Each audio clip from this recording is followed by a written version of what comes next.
Today, sasagutin natin ang isa sa mga common questions ng mga travelers. Saan pwede mag-iwan ng luggage around Namba Station? Kung galing kayo sa Kansai Airport or pauwi na and gusto nyo muna mag-explore sa Osaka ng magaan, then this vlog is for you. Una sa lahat, ang coin lockers. Makikita nyo to almost everywhere around Namba Station. May small, medium at large sizes depending sa size ng bag mo.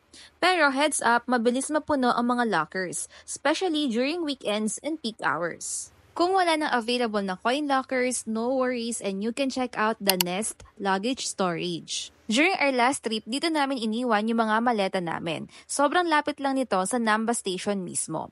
So bago kami pumunta sa Kansai Airport, naglibot muna kami, kumain, nag-shopping, chill lang kasi wala kaming dalang mabigat. Super convenient kasi hindi mo na kailangan dalhin lahat ng gamit habang gumagala. Tapos, after that, pinick up na lang namin yung luggage bago kami sumakay ng Nankay Line pa Kansai Airport. Etong Nest Luggage Storage located mismo sa Namba Station area.